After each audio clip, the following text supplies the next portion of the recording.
programa Trilha Social, o programa que fala o bem, faz ao bem e divulga o bem, começa agora. E começa agora com você que está aí do outro lado, você que quer fazer um trabalho transformador, você que quer fazer a diferença na sociedade. E nós estamos precisando de pessoas, de mãos, de ombros, de ideias, de pessoas que façam a diferença na sociedade, que transformem não só as suas vidas, mas também transformem as vidas das pessoas à sua volta. Pode ser do seu vizinho, pode ser na sua escola, pode ser no seu trabalho. Faça o bem sempre, porque dessa forma você vai estar contribuindo para que a nossa sociedade seja mais justa e amorosa. Se você ainda não sabe o que fazer como trabalho voluntário, é só você entrar no Face, programa Trilha Social, e você vai ali ver pessoas que fazem trabalhos maravilhosos. E você pode se inspirar em uma delas. Você pode ter uma das ideias com essas pessoas, ou então seguir alguma dessas instituições que façam por aqui, para que você possa fazer parte delas. Mas se você também faz já um trabalho, está numa instituição e já faz esse trabalho transformador, é só você entrar em contato conosco. Sabe o que nós vamos fazer? Vamos trazer você aqui para compartilhar a sua história, compartilhar a história do bem que você tem na sua vida e que está fazendo bem a outras pessoas. É só você entrar em contato pelo programa trilhasocial@bol.com.br e nós teremos o máximo prazer em trazê-lo até aqui. E hoje nós temos uma pessoa que muito importante, que fez trabalho durante mais de 11 anos na faculdade, na igreja, teve uma influência da família, com certeza. Toda a família, todo pai, toda mãe tem essa obrigação de apontar esse caminho de cidadania para o seu filho. Fazer o bem porque é certo, simplesmente porque é o correto, é a ação correta. Nós estamos recebendo aqui Vinícius Barbosa, ele é psicólogo e coordenador do Sentas em Penedo. E ele vai falar o que é o Sentas. Boa tarde aos alagoanos que assistem esse programa. A Sentas, na verdade, Mastela, é a Secretaria Municipal do Trabalho, Habitação e Assistência Social. São três políticas com... De Penedo. Isso, de Penedo. São três políticas com as suas relevâncias para a comunidade e é claro que de todo esse trabalho a gente tem priorizado muito mais as ações que possam transformar a vida das pessoas de uma forma que traga autonomia para essas famílias. Vamos lembrar que a política pública de assistência, ela intervém naqueles casos onde há uma comunidade e uma família um pouco mais vulnerável. Mas antes de você chegar na assistência, antes de você chegar aqui, você teve uma caminhada. Você fez trabalhos voluntários durante muito tempo. Me fala um pouco quem é Vinícius Barbosa, quem é esse ser humano que está aí por trás desse psicólogo coordenador atualmente? As experiências que a gente tem ao longo da vida, sobretudo na primeira infância, elas têm uma força muito grande de transformar aquilo que a gente é e muito mais, de construir aquilo que a gente é. É claro que a relação familiar, eu sou agraciado pela família que eu tenho, as vivências que eu pude ter em movimentos de grupos religiosos também me construíram muito como pessoa e me deram essa certeza de que a gente pode sim fazer de uma forma que a gente possa impactar positivamente a vida das pessoas. Por 11 anos eu fiz parte de grupo de jovens ligados à Igreja Católica, isso alicerçado por um valor familiar que é do cuidado, da solidariedade. E isso me fez, Maristela, já entender que eu poderia, enquanto profissional, escolher por uma atuação onde na política pública eu pudesse estar perto dessas pessoas.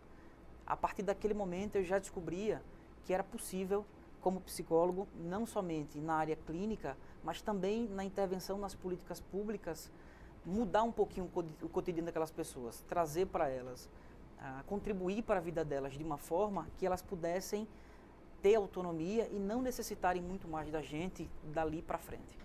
Que é o papel da assistência social. A assistência social, quando ela entra para resolver um problema para que ele não volte. Aquela família que vai buscar ajuda, se ela voltou é porque ainda o problema não foi resolvido. Verdade. A própria Política Nacional de Assistência Social, ela inicia essa mudança cultural por parte da gestão. Se muda um modelo assistencialista para um modelo onde a gente pudesse, de forma muito mais clara, organizada, e bem planejada, intervir na vida daquela comunidade para que ela pudesse, vamos ser um pouco mais claro, na semana que vem não precisar mais da gente. E é claro que isso é o maior desafio nosso. É claro que esse é o maior desafio porque a gente ainda tem encontrado pessoas com dificuldades de intervir tecnicamente e também do outro lado, Maristela, famílias que queiram não mais se tornar independentes da gente. A gente ainda tem pessoas, famílias que vivem numa relação de dependência e se a gente vai analisar a sua própria história, ela foi marcada por falta de algumas oportunidades que trouxeram para essas pessoas uma consciência de que elas não podem muito. E o que a gente precisa fazer é o contrário. Bolsa Família seria uma forma de dependência? A gente precisa também esclarecer que o Bolsa Família, ele sendo o maior programa social de transferência direta de renda, ele traz uma condição das famílias atenuarem os seus sofrimentos que são diários. Não estamos discutindo o atenuar o problema, mas a questão de resolver o problema, porque você agora falou da questão do assistencialismo. Isso.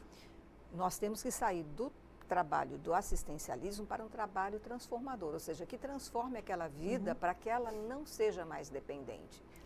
Quando a gente analisa o próprio programa Bolsa Família, a gente primeiro tem que considerar que as condicionalidades desse programa, elas apontam para essa quebra de um ciclo de pobreza, onde a partir da frequência escolar, do cuidado com a saúde, uma próxima geração pudesse ter essa autonomia, sobretudo quando ela frequenta a escola, que é a condicionalidade. É o objetivo maior. Né? A maior condicionalidade do Bolsa Família é a frequência na escola, com percentuais significativos de presença, e isso traz, por outro lado, a necessidade da própria escola ofertar uma educação de qualidade, uma educação que possa empoderar essa pessoa para que ela tenha condição, daqui a pouco, de inserir-se no mercado de trabalho e sim ter uma condição financeira para não mais reproduzir aquilo que os pais viveram. Essa é a primeira coisa para a gente pensar. Mas dentro desse programa, quando a gente pensar no tripé do Bolsa Família, tem uma outra situação que a gente deveria cuidar muito mais, que é a qualificação profissional dessas famílias. E aí, nesse sentido, sim, a gente vai pensar que esse programa ele deveria ter um prazo para essas famílias, onde de forma muito articulada as intervenções pudessem trazer essas condições para a família, para daqui a pouco, numa possível atualização desse cadastro, a gente já ter um indicativo de que há uma renda e que ela sairia daquela faixa estabelecida pelo programa e não mais receberia o repasse do Bolsa Família. E acredito eu que mesmo acontecendo isso, existe uma resistência dessas famílias. Sim, porque, volto a falar, a gente está lidando com famílias que, pelo seu histórico, a gente não pode generalizar, eu acho que isso é importante, mas a gente está lidando com famílias que ao longo da sua história foram marcadas pelas impossibilidades. E pelo sofrimento. Isso. E a fome é algo muito, eu acho que a fome é uma das maiores, é uma das maiores dores que uma família, uma pessoa pode sentir. Sobretudo quando você percebe que os pais podem vivenciar isso. Não conseguirem dar o sustento aos seus filhos, isso deve ser no mínimo desesperador. E as pessoas que escutam a gente agora e já passaram por isso, entendem muito mais do que a gente está falando. Isso. E esse seu trabalho, você como psicólogo, que compreende, né, procura compreender um pouco a questão da alma humana, você veio a coordenar a Centas, né, que é essa Secretaria de Trabalho, Habitação e Assistência Social lá de Penedo. Como é que Penedo está com relação a trabalho? Porque fazendo um trabalho com as famílias para que eles possam gerar renda, a característica de Penedo é uma característica de turismo, uma característica econômica de turismo? A gente tem vivido, sim, uma mudança na cidade de Penedo, onde o turismo começou a ser priorizado pela gestão pública. Quando a gente pensa dessa forma, a gente associa uma melhora nos serviços de forma geral, para que a gente possa não somente ter uma preservação do patrimônio histórico e cultural, e Penedo é uma das poucas cidades no Brasil que foram contempladas com o Parque das Cidades Históricas, e a gente tem demonstrado uma prioridade na execução dessas obras por entender que essa história ela precisa ser preservada e as pessoas buscam Penedo para participarem desse momento histórico. E quando a gente recebe essas pessoas na cidade, a gente também tem que ter os serviços que atendam de forma positiva para que não somente a imagem do patrimônio seja alimentada, mas também a imagem do cuidado das pessoas, dos prestadores de serviço com os visitantes de Penedo. Então a gente tem, Maristela, cuidado de tudo isso e a gente tem focado um pouquinho no enfrentamento ao trabalho infantil. Isso, essa questão as dificuldades que vocês têm enfrentado com o trabalho infantil, como é que você tem enfrentado junto com o Conselho Tutelar, por exemplo? Qual a parceria? Porque nós estamos vendo um grande movimento também de conselheiros e na formação desses conselheiros e no conhecimento dessa sua profissão, quais são as verdadeiras habilidades que eles têm que ter e o que eles podem e o que eles não podem fazer. Porque muitas vezes a própria sociedade cobra do Conselho Tutelar aquilo que não é do Conselho Tutelar. Muitas vezes o que é função da família. Exatamente. Se a gente vai trazer alguns exemplos dessas dificuldades no próprio enfrentamento ao trabalho infantil, a comunidade traz para a gente comentários atribuindo ao Conselho Tutelar uma função que não é do Conselho Tutelar.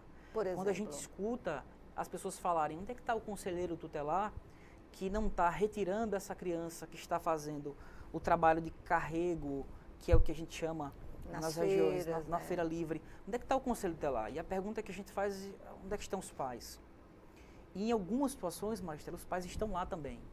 São e muitas vezes o próprio pai cobra desse filho essa função de trabalhar para eles, não é?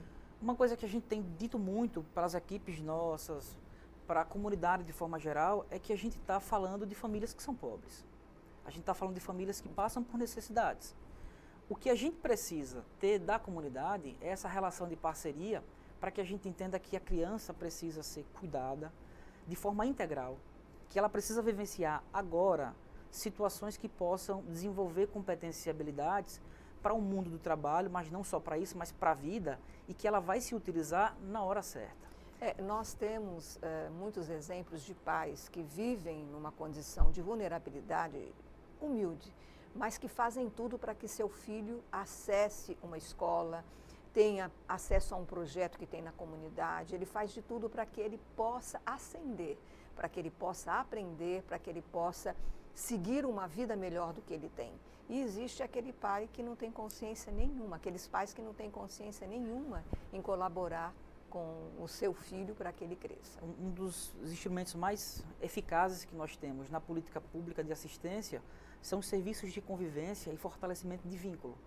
Quando a gente encontra os pais carregando seus filhos e levando ao CRAS, ao Núcleo de Serviço de Convivência, dizendo você vai participar das atividades esportivas, culturais, artísticas, fica muito claro para a gente que aquele pai tem consciência de que o futuro do filho precisa ser diferente do presente que ele tem hoje. Quando a gente pensa isso também no trabalho infantil, a gente tem ainda muitas famílias que justificam que a criança precisa ser construída enquanto pessoa a partir do trabalho.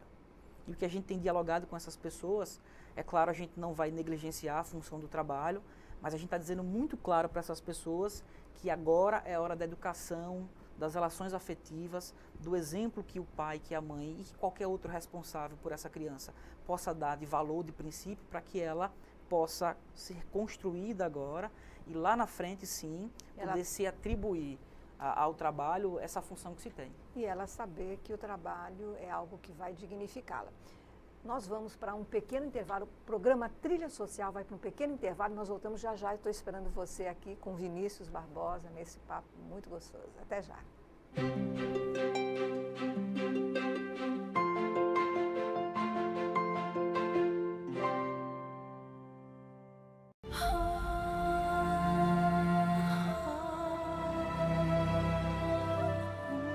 O que é urgente para você? Para muitas famílias, a prioridade é não morrer de frio.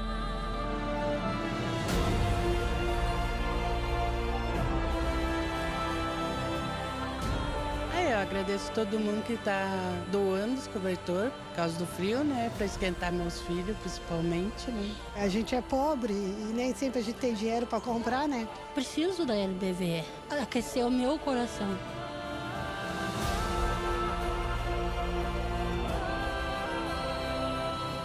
Quando a LBV chamar, diga sim.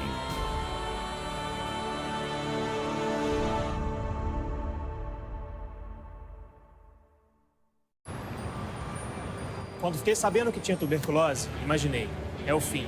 Mas logo descobri, tuberculose tem cura. Se parar o tratamento, a doença pode voltar, mais forte.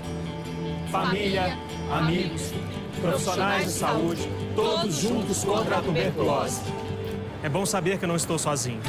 Em caso de tosse por mais de 3 semanas, procure uma unidade de saúde. Pode ser tuberculose e o tratamento precisa ser feito até o fim.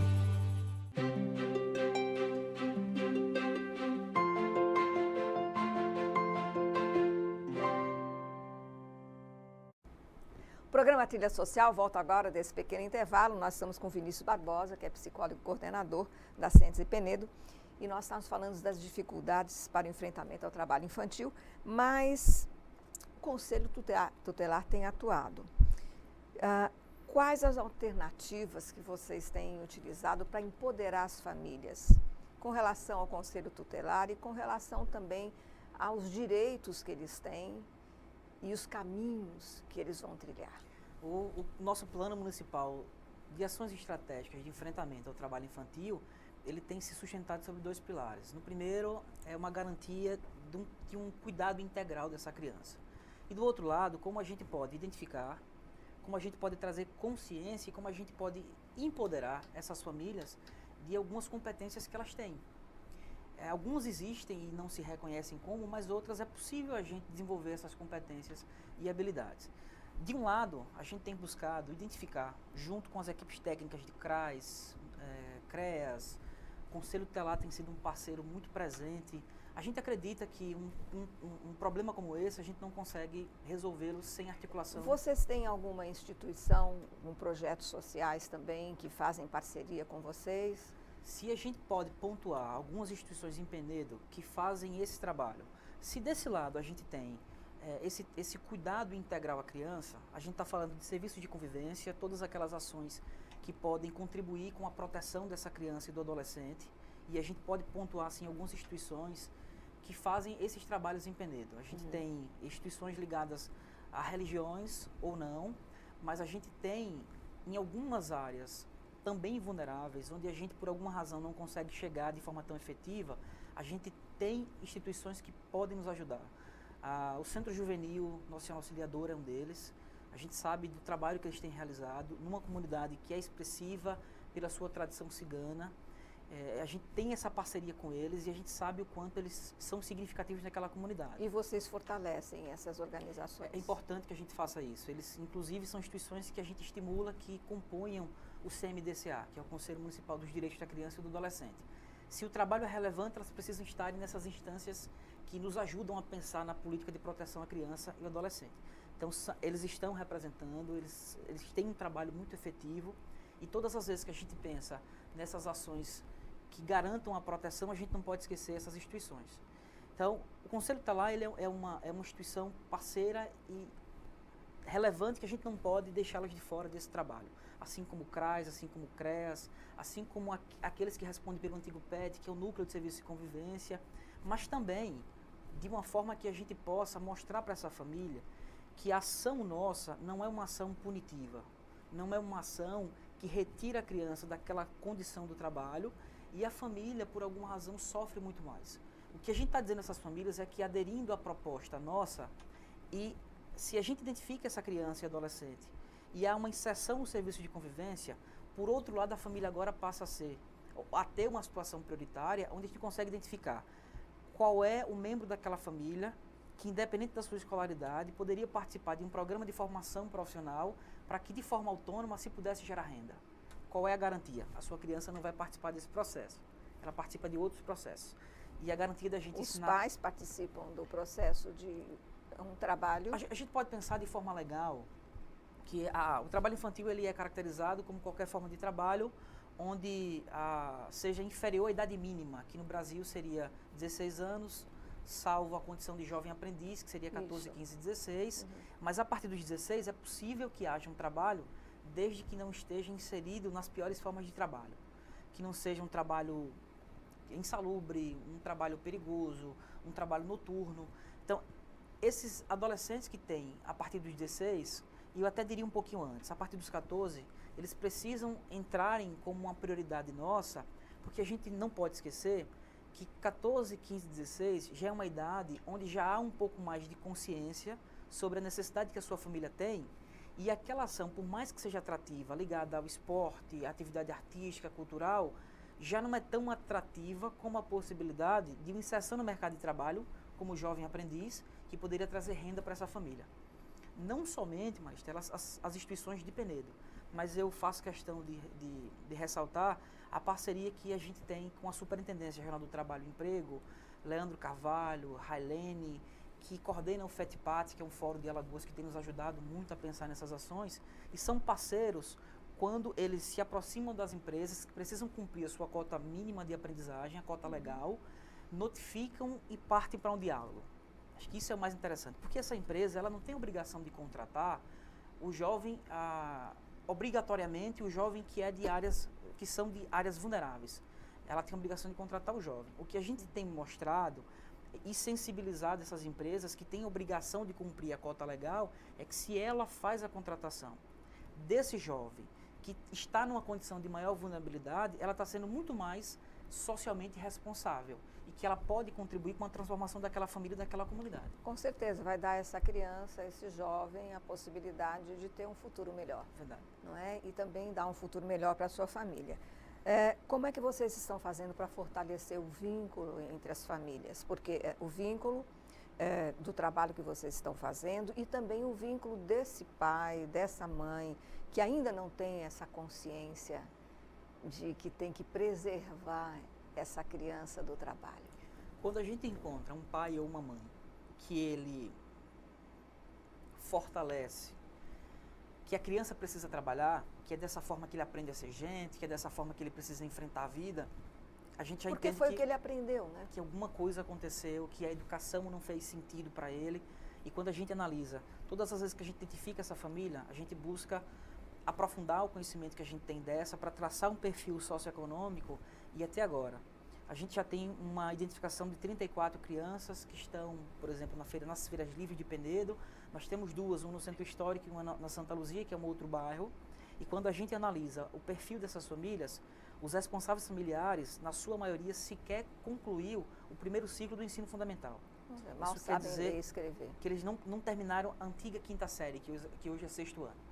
Então a educação não fez sentido para a vida deles. Diante das necessidades que se tem, o que ele está dizendo é que a criança precisa desde cedo aprender a se virar. E a gente sabe que, não por maldade, mas por cuidado, mas a gente na aproximação tenta dizer que é possível e necessário cuidar de outra forma. Quando a gente insere essa criança ou um adolescente num serviço de convivência que tem por finalidade fortalecer o vínculo familiar, a gente realiza algumas atividades socioeducativas onde a gente possa, se essa família foi identificada com alguma criança ou adolescente em situação de trabalho infantil, ela é situação prioritária e obrigatoriamente a nossa equipe técnica tem que acompanhar. E nessa aproximação, a gente já vai garantindo que não haja uma evasão escolar, sobretudo no segundo ciclo do fundamental, que é quando a criança tem justamente 14, 15, 16, há um maior percentual de evasão das escolas. É nessa hora que a gente precisa dizer o quanto a escola tem que ser algo presente e frequente para a vida dessa criança e dessa família. E, por outro lado, a gente se coloca à disposição para contribuir com o empoderamento dessa família, para que ele possa perceber que um ganho financeiro vai acontecer quando ele joga com a gente, quando ele faz parte dessa ação conosco. E nesse sentido a gente vai fortalecendo os vínculos, mostrando que a gente não está ali para um caminho da punição. A gente também já aprendeu que não adianta ameaçar que vai cortar o Bolsa Família, que a gente vai representá-lo no judiciário. O caminho não é esse. É preciso que eles vejam que o nosso intuito não é um prejuízo, uma punição, mas sim contribuir com a mudança que ele precisa. Quando você fala dessas famílias que elas têm um mínimo de educação, conseguem ler, qual a importância de uma biblioteca e de um trabalho estimulado, feito dentro de uma biblioteca, onde leve leitura para esses pais, que traga algum conhecimento e também a leitura para esses filhos, que também tragam um conhecimento que vai ser substancial para a vida deles? A leitura, ela contribui demais pelo conhecimento que se tem ali, como a construção do mundo que a gente tem.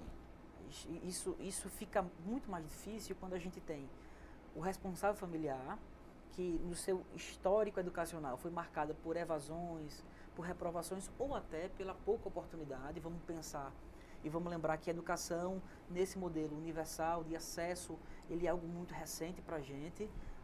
Esses pais tiveram mais dificuldades para irem à escola do que os filhos de hoje.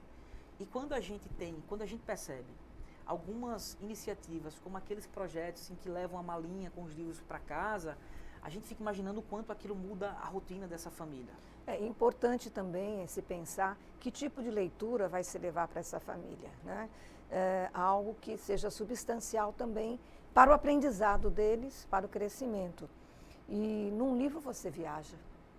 Não é? É verdade. O livro, ele te traz conhecimento, ele abre espaços na sua mente. Como nós não conseguimos chegar nessa conversa pessoal com todas as famílias de Penedo, nós pensamos, inclusive, numa cartilha onde a gente pudesse pontuar quais são as razões para enfrentar o trabalho infantil e quais são os pilares e as estratégias do nosso plano. Isso foi feito de uma forma que conseguisse chegar até essas pessoas com uma preocupação, inclusive, com a palavra a ser utilizada. De que forma a gente pode trazer esse conhecimento, esse conteúdo... E que eles possam compreender. Que ele possa compreender.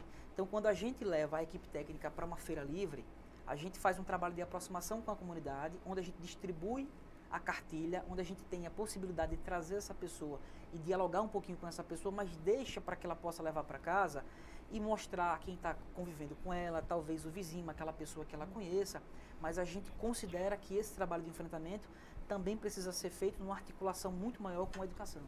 E vocês trabalham também o esporte como uma ferramenta, trabalham teatro, artesanato, que artesanato é renda, né? E artes marciais, me fale um pouco sobre esse trabalho. Esse trabalho artesanal, ele tem sido feito muito mais nos serviços de convivência. É uma forma da gente não somente ocupar o tempo de forma proveitosa, mas desenvolver a psicomotricidade dessas crianças. É claro que em algum momento isso pode caminhar para a produção de renda. E esse trabalho, ele certamente vai ser feito um pouco mais com as mães dessas crianças que têm filhos que saíram da condição de trabalho infantil, da situação de trabalho infantil. Quando a gente pensa nessas ações ligadas aos serviços de convivência, a gente primeiro precisa atrair essas crianças e adolescentes. A dança é um atrativo, eles se envolvem e a gente consegue quebrar, inclusive, paradigmas que dança é coisa de menina. É verdade. Quando a gente inclui um hip hop, quando a gente inclui uma dança, que eles se sintam à vontade para expressarem aquilo que eles desejam.